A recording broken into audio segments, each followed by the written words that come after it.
I don't want to hear anyone say that they want to start a business or they want to do this but they just don't have the time after the pandemic.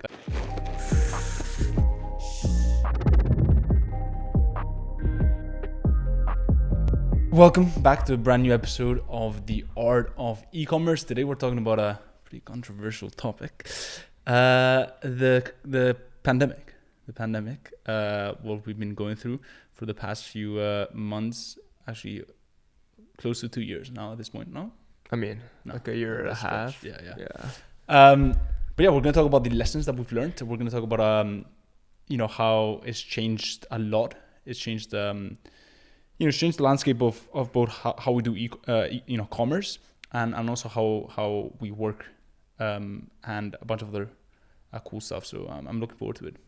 Me too. And I think it's important to say also we're talking about the lessons we've learned and the things we've had to deal with and the things we've noticed. But the political side of things and everything going on, everybody has an opinion. We're not here to talk about that. We're just here to talk about impact more so than causes. Yeah. This is not a political podcast. No. If you guys want a bunch of that, I recommend Ben Shapiro's. Yeah. Or some other, or what's his name? The crazy one, Jones. Alex Jones, yeah. There you go. Recommended. Something like what's his show? Like Cyberworks, something like that. Out of my scope. Yeah, but there's a preferably business self-development podcast. So yeah, that's not going to be our scope here. But yeah, to actually start things off, I think one of the things that people generally have noticed is the importance of just being healthy. Just like not neglecting your physical body, because in the end of the day, like that's the one thing you have to keep you going through life, right? Yeah, it's the vessel. And I feel, taking that over to the business realm and entrepreneurship, I feel like a lot of entrepreneurs don't view themselves, don't really pay attention to it. And one of the things you got to keep in mind is, for me, the way entrepreneurship works is we are mind, we're brain workers, knowledge workers as well. And so we are like athletes essentially, but instead of working with our bodies, although we do work with our bodies in other ways, instead of working with our bodies, we work with our brain, right? And our essence. So yeah, and understanding that the way you feel and your energy levels has a massive impact on the output and your performance as an entrepreneur. Yeah, like your body and mind are connected completely, right? And especially your gut and your mind. So being aware of what you're eating, what you're actually using to fuel yourself, because in the end of the day, that's gonna be what feeds your brain to do the things you want to do. Yeah, absolutely. I feel like a lot of people just don't. In most cases, they don't pay enough attention to the inputs. And again, we've all been there, right? Where you're young and you don't really care about the type of food that you put into your body. But once you start what you put in, input equals output, right? What you put in, if you put garbage in, right, then you're gonna get garbage out, and that is a common concept in coding, right, and programming. You want to treat your body like that, right? If you put garbage in, bad unhealthy foods packed with sugars and packed with refined carbs, you're gonna get garbage out. Your energy is not gonna be great. You're gonna have this huge fluctuations of energy. You're gonna have spikes, but you're also gonna have massive dips, and you're also gonna be much more emotional, right? So yeah, all in all, it's just a bit of a shit show. And then another thing we picked up on during the pandemic also, especially during these periods of like isolation, is the fact that like people react very differently to having to be on their own, and I've noticed a lot of people generally just going crazy, right? Because their whole life is just based on this like, what do other people think of me kind of thing, like how many people am I seeing, what kind of like life am I portraying on my Instagram that other people will watch, right? And when push comes to shove, when everybody's like having to do their own thing and being alone, a lot of people really struggled with that. Yeah. And obviously, you know, we have a lot of empathy and our heart bleeds for the people who have struggled with their mental health. But yeah, it's been a time that has forced people to go in, right? And that has forced them to really kind of reflect. And for a lot of people, it's been a time of realizing, oh shit, like that, you know, now that I have more time to think, this is not the way I want my life to go. And I feel like that's a massive point, you know, that's a massive thing where, you know, especially if you're stuck on the rat race, and you're stuck in this traditional path that society pushes you down, you don't have time to even think what you want. You know, even as a student, you don't have time to think. Like it's like, oh, yeah, I've got this assignment and I've got to get this done and blah blah blah. And then that's why most people, when they're done with uni, they're like, oh shit, what do I do now? Yeah. Because you haven't had time to really reflect and think, what do I want out of life? Instead, you just kind of got stuck in this haze where you thought you had to do this, but all of a sudden, like, you realize, oh, this hasn't served me too well, and now I don't know what the next path, what the next step should look like. So yeah, it's been a time where it's forced a lot of people to really question their life choices, and some have realized and you know taken action to change that. Some others have realized and just gotten a bit better. I'm guessing. For sure, and I think honestly that last point you described really fits me very well. You know, finishing up uni, no real plans for the future. Just kind of taking each day as it comes and moving along, and this really gave me a chance to stop and think, like, what is it that I actually want to do in life, and what is it that I actually want to achieve, and how do I want to move forward doing that, right? So that point of inward looking, for me at least, was very transformative in like giving me more direction to go to the future, right? But I also know a lot of people who had that kind of similar reaction, didn't like what they saw inside, right? And it's just you know, in the end of the day, like, the person you have to be okay with the most in life is you, right? Because you have to love yourself as a precondition to be able to love and do really anything, right?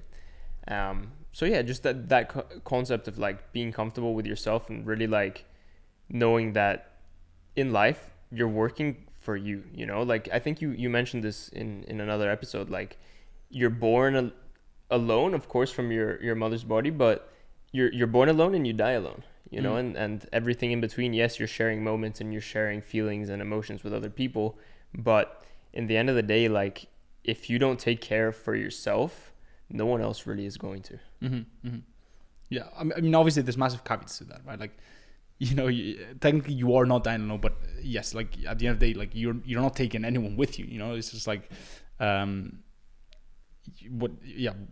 kind of like the what you've built inside, really. And that's one thing that I feel like people have realized, is that anything external is not worth as much as people thought.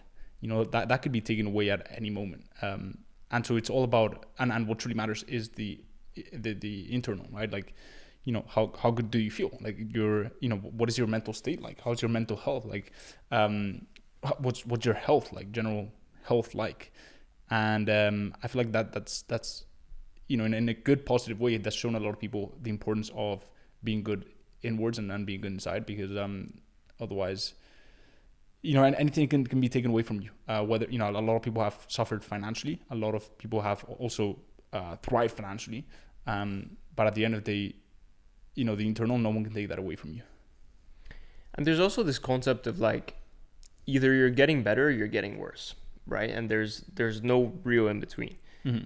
And you know, especially in this last year, and I mean, I have a lot of very close friends who spent the whole year pretty much like, you know, either watching Netflix, trying to see other people, or like, I don't know, playing on their video games or on their computer. And okay, like, fair enough, these guys are still my homies, still big love, but like, in the end of the day, during the year where you really couldn't do that much and you really had the time to like put your head down and get stuff done and move forward, some people, I don't think it's even the fact that they didn't realize that they couldn't do this, that they could do this. It's just that they didn't want to, right?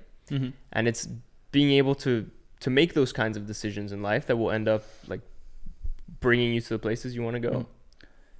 I don't want to hear anyone say that they want to start a business, or they want to do, you know, this, or but they just don't have the time after the pandemic. Like I don't want to hear it, you know, because the pandemic has literally proved, has given you, you know, as much as it's taken away from us, right? You know, freedom and peace of mind and all that stuff, right? You know, seeing others that we love. As much as it's taken away from us, it's given us a massive opportunity to double down and start new things, because we could tap into time that we didn't previously had, right? Not so much in my case, because I was already like doing my thing. Like I was already like back at my parents when I dropped out of uni, and it didn't really affect the way I moved. But for a lot of people, it's like, you know, they went from having to maybe commute to their job, you know, having to be at the office 9 to 5, where someone is literally checking on everything that they're doing every single minute, to now having much more freedom on their own. And so if they didn't take that time and use that as an advantage to start what they wanted to do, it's also exposed a lot of excuses, right? And just showing people that, like, no, it's not that you don't have the time, it's like you're not up for it. Exactly. But I mean, based on what you were saying as well, you know, you were already working on your agency, you were already getting stuff done, and you were already working with the e-com brands, and you knew the space, and you've seen how it's changed or at least adapted and evolved over this last year or so. What would you say are like key features that have changed, or like anything you've noticed particularly? Yeah, the main thing, and again, I say this with empathy to the people that have suffered, but the main thing is realizing that the e-com space exploded, anything online exploded, right? With the agency side of things I realized that founders and business owners that I was working with, right, not only did you know, because you know, if you guys don't know, I work with e-com brands, right? So I run an e-com agency, and that's one of the things that I'm really big on. The e-com agency business model, right? So all these founders noticed a massive spike. For a lot of them, it was a massive spike in their business, because, you know, people were going to e-commerce, right? And they were buying from e-commerce because they could not go retail, and so they noticed a lot of growth, or they had capital to invest into e-commerce, and so they wanted to start their e-commerce store and take advantage of this massive boom of e-commerce. So it was a great you know, growth on that end, but also on just behavior in general. You know, I feel like people got very accustomed to hiring people online, right? Talking to team members online. They were completely fine, you know, being in the US and hiring a team from the UK or Spain, right? Because now they were getting used to that remote component. They were getting used to Zoom, you know, like Zoom was such a foreign concept for a lot of people. It was like this kind of like nerd thing that, you know, when people in the marketing industry or whatever it was used, and now everyone was, you know, it was reaching a point of mass adoption at that point, towards the end of the pandemic, and still, right? So yeah, just I saw massive spike in the actual space, right, and in the industry, but also a radical shift in behavior, in client behavior and customer behavior. And I mean, you touched on Teams and online meetings there towards the end. And I mean, I know that within the agency business model, and especially with the nature of the type of work that team members do, it does tend to be online most of the time. Mm-hmm. Whereas, and you know, we just spoke about this in another episode, but you do have the setup as well where you can have the team and be in person here in the HQ. But what would you say are like lessons for actually being able to I don't know, like culture is a big word, but like to be able to interact with team members better, to have that sense of shared mission and shared goals while you're online and not seeing each other as much? Yeah. For the way I define culture is what a team member does when you're not looking, right? And so knowing that you cannot see there every day, right? And obviously knowing that you may start with contractors who may have other clients that are working for, right? So you're not their sole, like, you know, investment of time and energy. Just the main thing is for them to understand the mission, right? And to understand the way you guys roll, like what are your core values, like what are the things that you guys do or stand for, right? And so they need to make sure that they know the values of the company because that's what they're gonna hold themselves to, right? And so even when you're starting out, and a lot of people think, well, I'm a beginner, like I'm just starting my ecom agency. Like why would I think of values and mission? You don't have to give it too much thought. It's not a primary thing, right? But just it is powerful, because when you start acting like a bigger company, a 6-figure, a 7-figure company, then you're much more likely to get there, right? And so when you start being crystal clear with your values, being crystal clear with the mission, right? Being crystal clear as to what is important with to you, right? For example, one of the things that we have in my agency is the agency Bible, right? So people understand, like, what are some things that we value? How should they carry themselves, right? So for them to understand what is important and what is expected of them when they do work for you and when they're involved in your projects is massive. And the second thing is, you need to understand that you have to be the prime example of those values. A lot of people have these lofty goals and values and missions, right? But they are the first ones to not adhere to those values. And so you, as a leader, you want to make sure that you hold yourself to those values, and you're literally the representation, the living example of those values, right? And so that's the second thing. And the third thing I would say is, you want to make sure you bring that accountability component, right? So, whether that's with a team meeting physically, like we have now, or like I have with my remote employees, where it may just have, we build like kind of maybe a Notion ecosystem, right? Or whatever it is, right? Whether it's on Monday as well, where everyone is keeping track of their tasks, right? Everyone is saying what they're working on. You can clearly see what people are working on. You can clearly see the progress on certain tasks. You also meet with them every once in a while on Zoom, maybe once a week, twice a week, 3 times a week. But having that accountability component is massive, because if there's no personal communication and a personal touch to that interaction, even if they're just a contractor, even if you have one client, even if you're just starting out, it's going to cool off, and they're not going to go the extra mile for you. So they need to feel like they're part of an integral part of your company. I think the point you mentioned there on really being the manifestation of the values you want to bring across is absolutely huge, because how can you expect other people to show up and do the things when you're not doing them yourself, right? Mm-hmm. And that relates to the point of accountability, right? Because nowadays, and I don't know where I saw this or read this, but like, people pay coaches to make themselves, or to like be accountable to, mm-hmm. And it's just this sense of like taking responsibility and taking ownership for what you want and your goals, right? Because again, in the end of the day, no one's gonna live your life for you, and no one's gonna be able to get these things done for you. And that's really at least one of the key lessons that I learned over the last year and a half or so. That in the end of the day, sure, you can be working with other people, you can rely on other people for certain things, but like the basis of what you need to do and the pride for that you have for being congruent to what you say and what you act needs to come from you. Yeah, it's massive. Like, if you lead a team, if you consider leadership is not so much about like being a big mouth, big talker, like let's do this and let's do that, and no, it's just like at least the way I see leadership, and there's a great book on this called the Culture Code, right? Where they see they analyze the best leadership styles, and they realize that a lot, and there's also a great book on this called Good to Great, where leaders are not the type of leaders that people think. They're not a dictator. Mm-hmm. It's they are the example, right? And people respect them. People look up to them because they are an example of the values of that company. And so it's not so much about talking, but letting your actions do the talking. If you show up professionally to a call, or if when you onboard your team members, right, your onboarding process for those team members is extremely professional. Even from the hiring process, it's like step by step, incredible questions. Like, you've put thought and you care about the people you're bringing on your team. That speaks way louder than saying, we're this and we want to, we care about you. And no, like, let the actions speak for you. I think that's very powerful.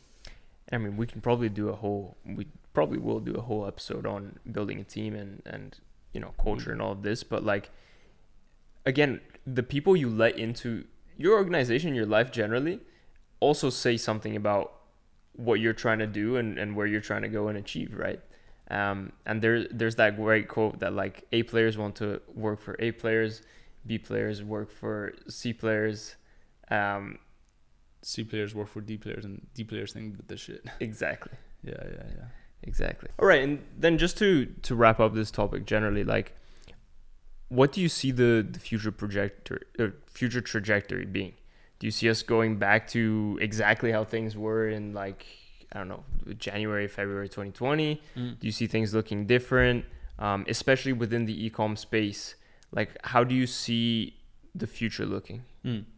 So I tend to be very realist, probably, more optimist than pessimist for sure, right? Now, I don't want to talk about the political, all that stuff. I do think that it's going to last longer than people think. That is personally me, unfortunately. But do I think we're going to go back to normal? 100% no, right? For the good and for the bad. There's certain things that I wish could go back to normal, but I think there's been a drastic shift in how we think and how we view the world. And when it comes to the business side of things, like I think this, unfortunately, again, there's been a lot of businesses affected, but there's been a massive shift in society, whether it's things shifting online, and this boom of e-commerce, or whether it's all these online businesses or online jobs that people can benefit from, that would allow them to quit the rat race and not have to be stuck in an office for 8 hours a day, for the rest of for 50 years. So I think, luckily, in that regard, I think we're not going back to normal. I think a lot of it is just going to keep growing, because people are just seeing that as the new normal. Like, e-commerce is just going to keep on growing and growing, and that's why I'm so bullish on the e-com agency, model, because I truly believe there's no greatest asset to have than being able to grow something online in the next 5-10 years. Like, the people that can grow stuff online, right, in the next 5-10 years are going to be the most valuable people. Why? Because everyone and their mother is going to want to sell something online, right? Whether it's a product, physical product, or information, or a service even, right? And so that's exciting for me. But I don't see us going back to the way we used to do business, and the way things used to be set up. Completely agreed. And I think, without wanting to go into the politicals and all of this as well, there are certain things that I just don't think, or that I think we've realized just aren't necessary, like the amount of business trips that a lot of companies do, the amount of even physical stores and physical shopping. As beautiful as it is as a concept, practical wise or practicality wise, I think we've also realized that, like, having stuff delivered to your house just is very easy. Yeah. Right. And it just works like that. And I think that really leads to e-commerce really just continuing its trend, even though things go back to... I agree. Although I would say that practicality is not always what we optimize for. Like, how practical is it to, like, go out for dinner, with if you can order, like, there's obviously, that's why art exists, and that's why, like, it's not like always optimizing for practicality, but I do agree that a lot of stuff just didn't make sense. Also, I do believe in the power of, team members being in the same room. And so for those big companies, I think they would make a big mistake if they would just to go purely remote. I think maybe there could be they could find a balance where, maybe their employees are going 3 times to the office, and 2 of the days is completely remote.